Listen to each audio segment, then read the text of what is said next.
Get back in control with Off the Wagon, adventures in emotional eating, health, and weight loss. Each episode containing fork-sized mindset tweaks, perspective shifts, and lifestyle hacks to get you back on the wagon.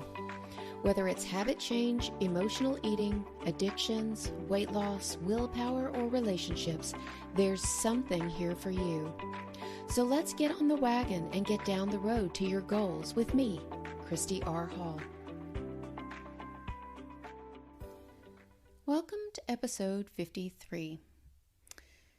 So here we are, back again at the beginning, another year.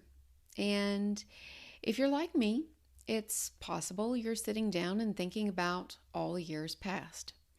Yes, I do this at the beginning of the year instead of at the end.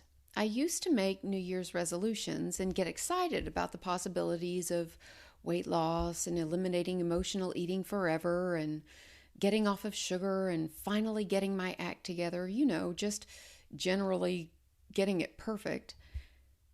And at some point, I transitioned away from the excitement over the hopefulness of another year's accomplishments into a feeling of failure and disappointment over all the years I had made the exact same resolutions, only to end the year in mostly the exact same place.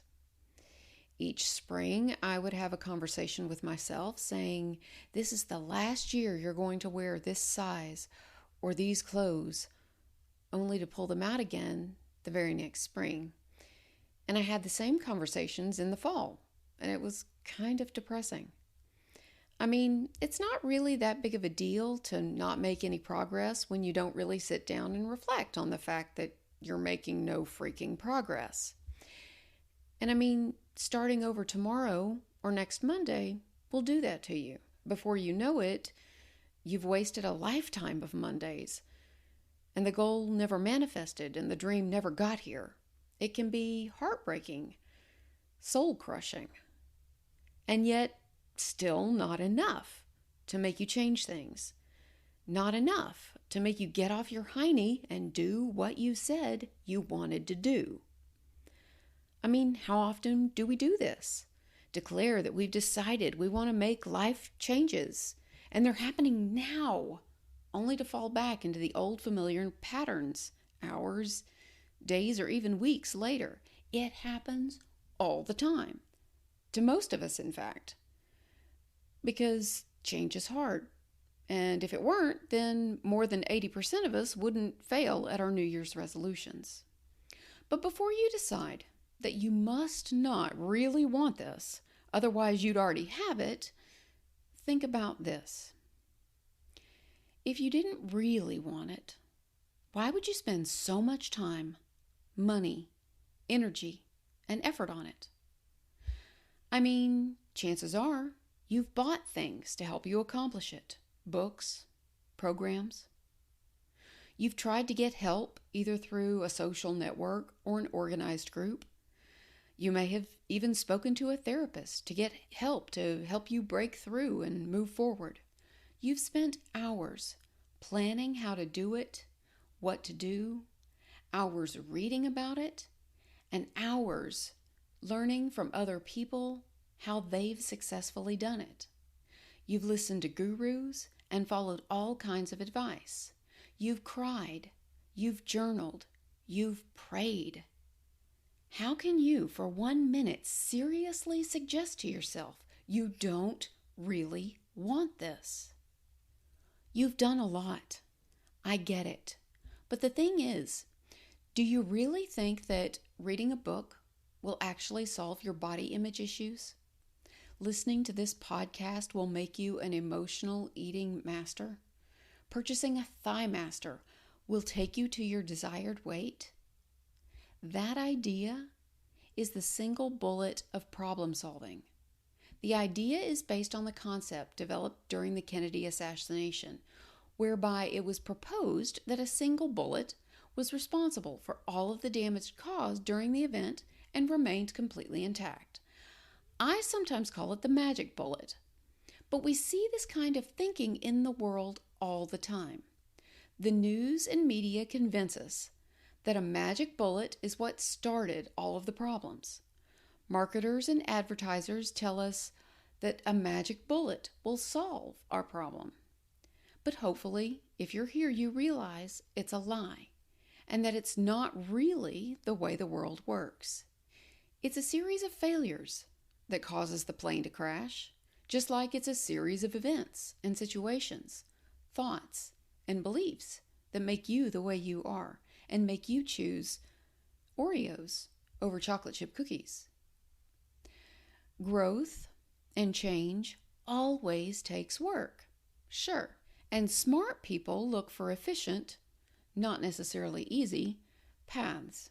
They understand that there aren't any really universal magic bullets or secrets, other than to say that what works for you works for you.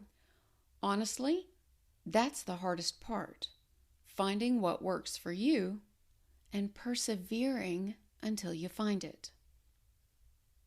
And again, advertisers and marketers have made this easier through the promise of the third and maybe even more dangerous magic bullet way of thinking.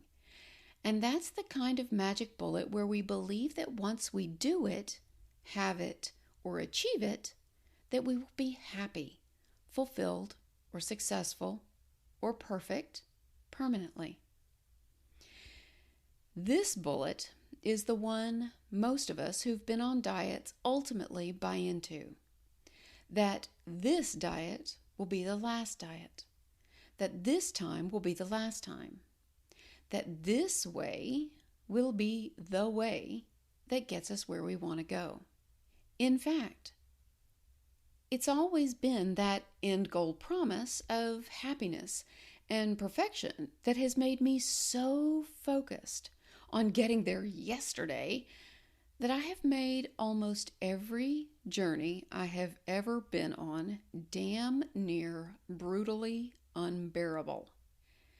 And I think more than anything, and I wish that someone had told me this sooner, if you're going to be on a journey, you might as well do the best you can to make it enjoyable.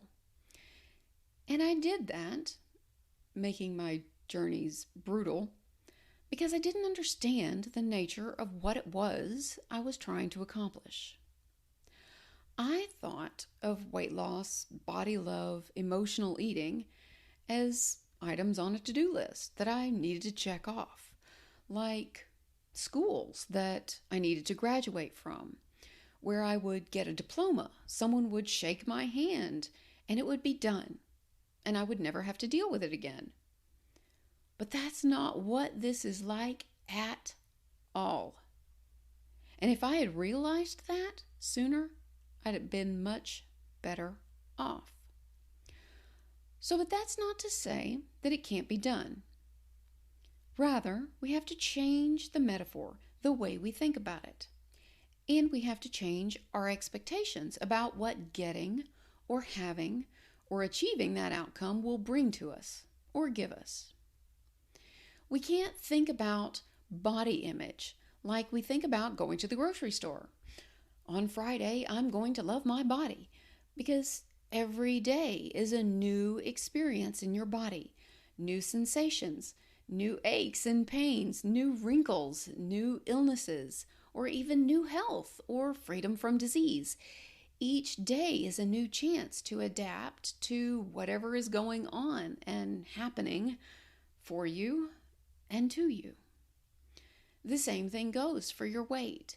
It's not a bill that gets paid when you reach a goal weight. After all, what happens in 2 days when you slip back over that number? Would that be like the power company saying they didn't get your payment? Weight loss, body image issues, even emotional eating is more like a road trip with no map to a destination that you've heard about but have no proof actually exists. I mean, people say they've been there and they've seen it. Someone maybe sent you a postcard or bought you a t-shirt. But all the roads between here and there have been destroyed. All the maps burned. And you have to figure out your own path using your own intuition and checking with others you cross on your path. But when I say it like that, it makes it seem desolate and post-apocalyptic. And maybe it is. But you might also think of it like you would think about setting a goal for yourself to never lie again. So let's say you decided that you would never lie again. Do you realize what you'd be signing up for? That means telling the truth every time you don't feel like doing something.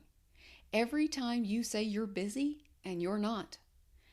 Every time you say you're fine and you're not. Every time you say, I like your blouse, and you don't mean it. Or nod at the waitress when she asks if the food is good and you wish you had a bag to gag in. Lying, even the little white lies we tell, are habits, little behaviors we learned from a very young age. And those behaviors are sometimes the hardest ones to break. In fact, I'm often amazed at how, even now as an adult, I can struggle to create even the most healthful and easy habits using all of my habit stacking skills and abilities, while at the same time I can't manage to override simple habits of thought and speech, like looking both ways before I cross the street, even when I'm trying to do it on purpose. I mean, I can do it, but I feel very uncomfortable doing it. And that's more like what the emotional eating, body image, weight acceptance journey is like. It's like trying not to look both ways and cross the road. It's like trying not to automatically answer, I'm fine, when somebody asks, how are you? Can it be done? Absolutely. Is it possible that you may slip up one day and answer, I'm fine? Yes, it's a distinct possibility. And you have to be okay with that, because I'm fine is just a part of who you are. Just like emotional eating is a part of who you are. You can't surgically remove emotional eating and continue to be the same person. What you like, what you don't like, how you act, what you respond to, what flavor ice cream you like, your favorite color, your favorite flower. That one time at that one place where that one thing happened that one time. You know the one. That thing that you just now thought of. No one else listening thought of that. And that's what makes you, you.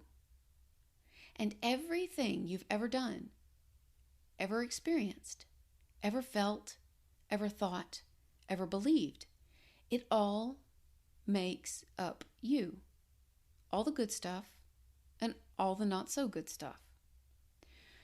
So today, I want to invite you to rethink how you think about your journey. Are you looking at it as an item on your to-do list, an accomplishment? Or are you looking at it like a journey without a definite destination? And a more interesting question might be, if you knew there wasn't a specific concrete destination, no way to actually know that you got there, would you still want to go? And then the second part is this. If, because you were never really going to get there, because there isn't a there to get to, how can you redefine your successes? How will you know if you're having any? Using body love as an example, chances are you won't find yourself one day just overwhelmingly in love with your body. More likely, you'll have days where you're okay with it, other days where you're not as okay with it. And it's all on a spectrum. So, how will you determine your wins? How do you reset or recalibrate your expectations so that next year you're not looking over the past 365 days, thinking of how little progress you've made and noting all the little ways that you've failed?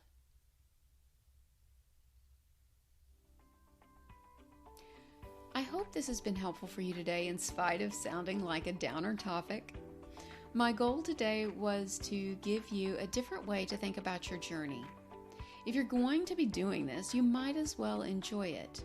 If it's going to be a constant burden and a slog, then perhaps it might be better to make peace with where you are and consider focusing on things that give you joy. Life is too short to not do things that you love with people you love doing them with. If you have any questions or concerns or just want to talk to me about this topic, I would love to talk to you. You can find me on Facebook at fb.me/Coach Christy R. Hall or at my website, www.christyrhall.com. Thanks so much for listening, and I'll talk to you soon.